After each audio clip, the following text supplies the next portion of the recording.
मैं जब एलियंस पर तहकीक करता हुआ बहुत अंदर तक गया हुआ था ना, तो इसी खलफशार में एक बार उस्ताद मोहतरम जनाब प्रोफेसर अहमद रफ़ीक अख्तर साहब, अल्लाह उनका साया हमारे सर पे सलामत रखे, उनके पास हाज़िरी हुई। इसी चक्कर में मैं था, तो मैंने छूटते ही अर्ज़ किया कि उस्ताद मोहतरम, क्या एलियंस कभी ज़मीन पर आएंगे? तो अ, उस्ताद ने बड़े रिसान से जवाब में कहा कि जो ज़मीन पर उतर आएगा वो कौन होगा?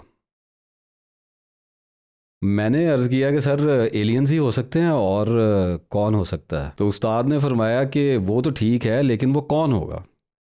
अब मैंने हैरान होकर कहा कि सर पता नहीं कौन होगा, कौन से सियारे, कौन से गैलेक्सी से आएगा, कैसा होगा, मैं कैसे बता सकता हूँ? तो उस्ताद मोहतरम ने मेरी अकल का जब ज्योमेट्रिकल छोटा सा साइज़ देखा ना, तिकोना दिमाग मेरा देखा, तो मुस्कुरा कर कहा कि यही तो मैं पूछ रहा हूँ कि वो कौन होगा। अब मैं हैरान हो के आजिज़ हो गया, चुप चुप लग गई मुझे, क्या मैं बताऊँ कि वो कौन होगा। अब वहाँ बहुत सारे लोग बैठे हुए थे, वो भी सारे खामोश होके सुनने लग गए कि क्या बात हो रही है। तो इस सन्नाटे में उस्ताद ने मेरी तरफ देखते हुए ये बात कही थी, जो मैं आपको एज ए लीड लेके आ रहा हूँ, कि जो आसमान से आएगा वो खुदा होगा। और मैं, यकीन कीजिए, मबहूत होकर रह गया, अकल मेरी सुन्न हो गई। वहाँ सारे लोग भी हैरत ज़दा हो गए कि ये क्या बात हुई है। बस इतनी सी बात उस्ताद ने मेरी झोली में क्या डाली है, आप यकीन करें कि उसके बाद सारी गिरें खुल गई हैं, सारी कहानी समझ में आ गई। अब मैं इस कहानी को खोल के आपको सम अप करके बता देता हूँ। फ़र्ज़ करो इलॉन मस्क मरीख पे जाता है, तैयारियां कर रहे हैं ना, कह रहे हैं इसके पोल्स पे हम एटॉमिक ब्लास्ट करेंगे, इन्वायरमेंट ज़रा गर्म शर्म करके यहाँ पे फिर हम एटमॉस्फेयर बना लेंगे, ऑक्सीजन कर लेंगे और ये वो। तो अब अकेला तो नहीं जाएगा, दूसरे साथ कुछ लोग साथ जाएंगे, टीम शीम जाएगी उसकी, और वहाँ फ़र्ज़ करें हमारे जैसे कोई इंसान या हमसे कोई किसी और तरह की कोई मखलूक रहती है, तो ऐसे ही आबादियाँ हैं और ये और वो। तो तीन तरह की सिचुएशंस पैदा होनी लाजमी है। पहली बात ये कि हम उन्हें पहले से जानते हैं, ये कन्फर्म बात है। हम उन्हें न जाने कितने अरसे से मॉनिटर कर रहे हैं, ऑब्ज़र्व कर रहे हैं, और हम उनकी अच्छाइयों बुराइयों, उनमें मौजूद खैर व शर के बारे में सब कुछ जानते हैं। यानी देखें ना, फरिश्ते हमें ऑब्ज़र्व कर रहे हैं, जिन्नात हमें ऑब्ज़र्व करते हैं, देखते हैं हमें, तो उनको हमारा सारा कुछ ही पता है कि ये क्या चीज़ है, क्या करता फिरता है, सब कुछ ही उनको पता है। फरिश्ते तो बहुत ज़्यादा जानते हैं, सभी कुछ उनको हमारा पता है। तो इसी तरीके से अगर हम किसी को ऑब्ज़र्व कर रहे हैं, ये हो नहीं सकता कि हम मरीख पे जा रहे हैं तो हम मरीख को ऑब्ज़र्व कब से ऑब्ज़र्व कर रहे हैं, रोवर्स वगैरह और मिशंस और टेलीस्कोप्स और जो भी उस पर स्टडी हो रही है, तो ऑब्ज़र्वेशन ही हो रही है ना सारी। तो अगर वहाँ पे कोई है तो इसका मतलब है कि हम पहले से उसको जानते हैं, हम पूरी तरह से तैयार होकर वहाँ पे गए हैं। ये एक सूरत हाल लाजमी होगी, क्योंकि ऐसा नहीं हो सकता कि हम वहाँ पे रेत मिट्टी के ढीले कोई सैंपल शैंपल उठाने गए और आगे वहाँ से यूएफओज में उड़ते हुए जो एडवांस एलियंस हैं वो हमारे इस्तकबाल के लिए फूलों के हार लेके खड़े हैं कि जनाब क्या बात है, आपने तो बड़ा काम कर दिया, तुसी तो सानू लब लिया है। ऐसा कुछ नहीं होगा, ऐसा कभी भी नहीं होगा। और दूसरी सिचुएशन जो है वो ये होगी कि लाजमी बात है कि वो तरक्की में हमसे बहुत ही ज़्यादा पीछे होंगे, यानी एंशियंट होंगे, कदीम दौर के होंगे। उन्हें खबर भी नहीं है, उनके ऊपर कोई उतर आया है, उनको कोई पता ही नहीं है। यानी आपको कैसा लगे, आज के इंसान को, ज़मीन वाले इंसान को कैसा लगे अगर अचानक मरीख से कोई बड़े मज़े से झूमते झामते लैंडिंग हो रही हो, वहाँ पे फिल्में शिल्में बन रही हों कि देखें जी हम ज़मीन पे आ गए, तो आप अपने आप को, आज का इंसान कितना बेवकूफ़ महसूस करेगा। तो ये हो नहीं सकता। इंसान को पता है कि मरीख पे कुछ नहीं है, इट्स अ फैक्ट, उसे पता है कि मरीख पे कोई नहीं है। तो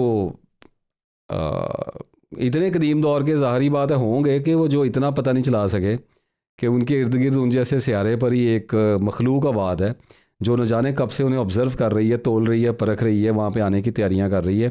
तो ज़ाहिर ही बात है, ऑब्वियसली टेक्नोलॉजी में हमसे हज़ारों साल पीछे ही होंगे, वरना इससे पहले कि हम उन तक पहुँचते वो हम तक ना आ जाते, सामने की बात है। और तीसरी जो सूरत हाल है, सिचुएशन है, वो लाजमी यही होगी, इसके सिवा कुछ हो नहीं सकती, कि हम वहाँ जाकर उन पर हुकूमत करेंगे, उन्हें सिखाएंगे, उनका स्यारा हमारा हो गया होगा, मार्स विल बी टेकन, क्योंकि हम वहाँ उतर चुके हैं।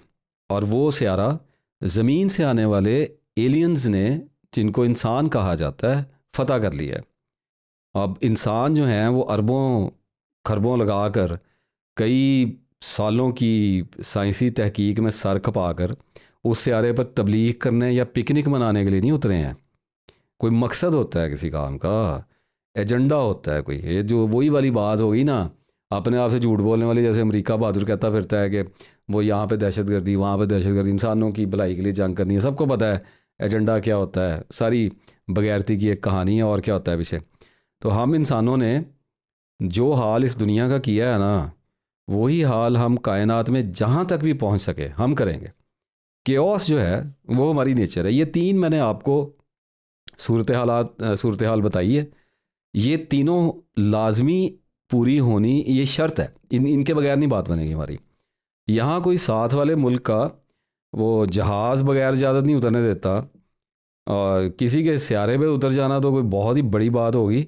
तो हम उनके एक तरह से, उनके कुल्ली तौर पे नहीं, उनके एक तरह से खुदा होंगे, और वो मुकम्मल तौर पर हमारे आगे सरेंडर करेंगे। वरना और क्या करेंगे? क्या जंगें लड़ेंगे हमारे साथ? इतनी जोगे होते तो यहाँ आगे ना हमारा तिया पांचा कर लेते। क्या करेंगे? जब जाके वहाँ पे हम अपनी स्ट्रेटजीज लगाएंगे, जब जाके उनको कंट्रोल करने की कोशिश करेंगे, उनके मिनरल्स निकालेंगे, उनकी मादियात निकालेंगे, वहाँ पे अपने लुच तलेंगे, sorry for this kind of word, but यही एक काम इंसान करता है ना, जहाँ जाता है वहाँ पे फसाद करता है, खून बहाता है। तो जब हम वहाँ पे ये काम करने शुरू करेंगे, जुर्म करने शुरू करेंगे, तो वो क्या करेंगे? वो हमारे आगे सरेंडर करेंगे, हमारे ग़ुलाम होंगे। तो ये वही बात है जो मैंने जो अमेज़ोन का कदीम जो जंगल का इंसान था, उसके ऊपर जो मैंने बात एग्जांपल लाया था मैं, कि अगर जदीद इंसान उसके ऊपर उतरेगा तो वो कदीम इंसान का खुदा होगा। वो जैसे जदीद इंसान चाहेगा उसको चलाएगा, जो कुछ उसके साथ चाहेगा वो करेगा। क्योंकि रूल है कि मुहीब ताकत का अचानक और ज़बरदस्त जो हमला होता है, या उसकी जो अपीयरेंस होती है, मैनिफेस्टेशन होती है, वो इंसान के इल्म को आजिज़ करके उसे अल्टीमेट सरेंडर पे मजबूर कर दिया करती है। वो जहन्नमियों ने क्या करना है वहाँ पे? वो कहा गधे की तरह चीखें मारना यही है। तो इसी तरह से यौम हशर में क्या होगा, किस तरह मुजरम छुपते फिरेंगे, क्या सरेंडर ये क्यों किया हुआ है, आज क्यों नहीं करते? उस ताकत का मुजाहरा। तो इलॉन मस्क जो है वो मरीख पर जाने के चक्कर में है, क्योंकि उसे पता है कि यहाँ पे तो अब खेल जो है वो ख़त्म होने वाला है। जब चीचावती में बैठे हुए एक आम से आदमी को ये बात पता है, और वो इतने सारे डाटे में बात कर रहा है, तो वहाँ पे बैठे हुए लोगों को तो ये हमसे बहुत ज़्यादा अच्छी तरह पता है। They are analysing everything, they know. और अभी तो वो सुना है मार्क वो उसने भी, फेसबुक वाले ने भी कोई बंकर शंकर बनाए हैं, उसमें बड़ी ले दे हुई है कि ये अमीर लोग अपने आप को बचाने को, तो सारी दुनिया को पता लग गया है कि अब जो है ना बेड़े गर्क होने वाले हैं, ज़्यादा टाइम नहीं है। तो इंसान अपने हाथों की गई तबाही से खौफजदा होकर ना अब राल टपकाता हुआ दूसरे सियारों पर काबज़ होने की कोशिश कर, ललचाई हुई नज़रों से इनको देख रहा है। तो इस पर मेरे उस्ताद ने कहा था कि वो पागल है। अगर ज़मीन नहीं रहेगी तो मरीख कैसे बाकी रहेगा? यानी ये तो एक सादा सी बात है ना, कि अगर चांद कोई कुछ हो गया तो सारे का सारा हमारा सिलसिला ही दरम बरम हो जाएगा। तस्बीह के दानों की तरह एक ही लड़ी में सारे पुरोए हैं, एक जाएगा तो फिर सभी को जाना पड़ेगा, कैसे बचेगा? तो दलील मेरे पास उस्ताद की इस बात से ये निकली कि अगर क़यामत से पहले यहाँ कोई एलियंस आ गए तो क़यामत नहीं आएगी, क़यामत आ ही नहीं सकती। सारे का सारा खेल चौपट हो जाएगा, सारी गेम बदल जाएगी। तो ये गेम चेंजर जो है ना, इसको अल्लाह कभी भी अलाउ नहीं करेगा, कभी भी अलाउ नहीं करेगा। क़यामत से पहले ऐसा कभी नहीं होगा। और मेरे ख़्याल में, मेरी ज़ाती राय में, इसी अजीम तरीन मसलहत के पेश नज़र दूसरी दुनियाओं के इंसान या इंटेलिजेंट लाइफ जो भी है, हमसे ज़्यादा है, कम है या बराबर है, कोई भी है, और जो दीगर एलियंस को हम कह सकते हैं, उनको और हमें एक दूसरे से इतने खौफनाक फासलों पर रखा गया है कि किसी को किसी की खबर नहीं है, और सिवाय उसके जिसको अल्लाह ताला ने इस काम पे मुकर्रर किया है, या वो सिवाय उसके जिसको मलून किया हुआ है। हम बेकरां खलाओं में मौजूद दूर दराज नीले सियारों पर रखे गए हैं, गोल्डी लॉक प्लैनेट्स पर रखे गए हैं। ये मेरी एक ज़ाती राय है। और सूरह हाका में 13 से 17 में अल्लाह ताला फरमाता है, और फिर जब सूर में फूंक दिया जाएगा, एक बार फूंका जाना, कैसा कलाम है, कैसा खुदाई कलाम है। और ज़मीन और पहाड़ उठाए जाएंगे, बस वो रेज़ा रेज़ा कर दिए जाएंगे। उस दिन क़यामत होगी, आसमान फट जाएगा और वो उस दिन कमज़ोर होगा। और फिर वो भी आयते हैं कि सुर्ख चमड़े की तरह होके फट जाएगा। और उसके किनारे पे फरिश्ते आ जाएंगे और अर्श इलाही को अपने ऊपर उस दिन 8 फरिश्ते उठाएंगे। वो आ रहा है, मेरा रब, आपका रब, हमारा रब बहुत जल्द आसमानों से इस ज़मीन पर उतर आने वाला है। और उसके लिए क़यामत ज़रूरी है, जिसका आगाज़ हो चुका है।